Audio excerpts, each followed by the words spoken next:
Assalamualaikum warahmatullahi wabarakatuh. Perkenalkan, nama saya Muhammad Atif Raufan Gifari. Saya dari kelas 1C PPS. Kali ini saya akan menjelaskan tentang sabar. Dan ada pertanyaan, bagaimana Anda bisa menjelaskan seorang pelajar dapat belajar sabar sehingga belajarnya sempurna dan tidak rusak, dan juga mendapatkan ridho dari Allah Subhanahu wa Ta'ala?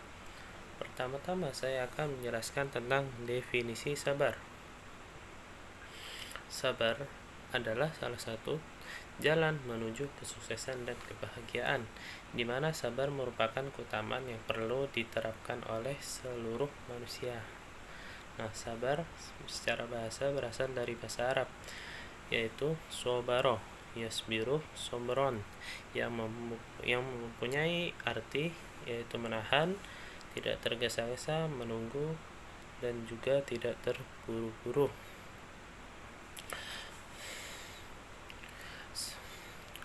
Menurut Imam Al-Ghazali, sabar itu dibagi menjadi 3. Dan adapun kutipannya yaitu wasabru ala aujahin. Dan adapun sabar itu ada beberapa wajah, ada beberapa versi. Nah, sabru ala taatillah yaitu berupa sabar terhadap ketaatan kepada Allah.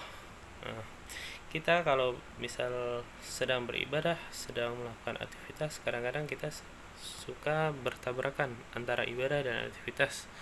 Nah, sabar dalam ketaatan terhadap Allah ini bisa diterapkan dalam itu. Contoh lagi seperti puasa, menunaikan zakat, haji. Di dalam itu kita harus sabar, tidak tergesa-gesa, tidak terburu-buru dalam menyelesaikan kegiatan tersebut.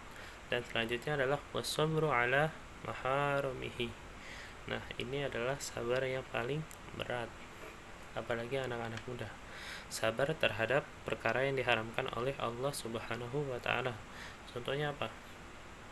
Contohnya mabuk, zina, dan sebagainya. Nah, kita itu memerlukan sikap sabar dalam menjauhi hal-hal yang telah diharamkan oleh Allah. Dan yang terakhir ialah wasabru alal musibati, yaitu sabar terhadap musibah yang diberikan oleh Allah, sabar terhadap ujian yang telah diberikan oleh Allah. Dan adapun Allah itu memberikan ujian kepada hambanya dikarenakan hambanya tersebut mampu melewati seluruh ujian yang diberikan oleh Allah. Tidak mungkin Allah memberikan ujian tersebut yang untuk memberatkan hambanya tersebut, dalam artian tidak kapasitas hamba tersebut, itu mustahil. Dan adapun firman Allah dalam Al-Quran yang menjelaskan tentang sabar, ya ayyuhalladzina amanu ista'inu bis-sabri was-shalah innallaha ma'as sabirin. Wahai orang-orang yang beriman, mohonlah pertolongan kepada Allah dengan sabar dan salat. Innallaha ma'as sabirin. Sesungguhnya Allah itu bersama dengan orang-orang yang sabar. Mengarah kepada pembahasan bagaimana caranya murid itu bersabar dalam belajar. Menurut saya ada 3 fase yang harus dilalui pelajar dalam menuntut ilmu. 3 fase yang harus dilalui belajar dalam menuntut ilmu. Ada beberapa fase atau tahapan yang harus dilalui bagi belajar. Fase ini akan menentukan seberapa kuat dan seberapa lama dia bisa bertahan tatkala ditempa berbagai ujian dan cobaan dalam menuntut ilmu. Dan adapun fase-fasenya itu adalah bersabar. Setelah bersabar apa? Berprasangka baik, yaitu husnudon, dan bersyukur. Nah, para murid itu kalau misalnya awal-awal dalam belajar itu harus bersabar untuk memahami pelajaran, bersabar dalam menghadiri kegiatan KBM, yaitu kegiatan belajar mengajar, bersabar dalam masuk kelas, bersabar menahan diri untuk tidak bercanda dalam kelas. Nah, itu adalah upaya murid dalam fase pertama ini. Dan setelah itu apa? Berprasangka baik.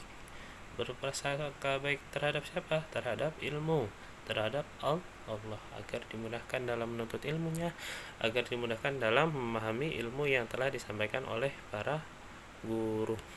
Dan setelah itu apa? Setelah itu bersyukur. Bersyukur kita telah melakukan kebaikan pada hari ini dengan cara menuntut ilmu dengan bersungguh-sungguh, bersyukur terhadap ilmu yang telah didapatkan pada hari ini. Mungkin dari saya kurang lebihnya mohon maaf. Wassalamualaikum warahmatullahi wabarakatuh.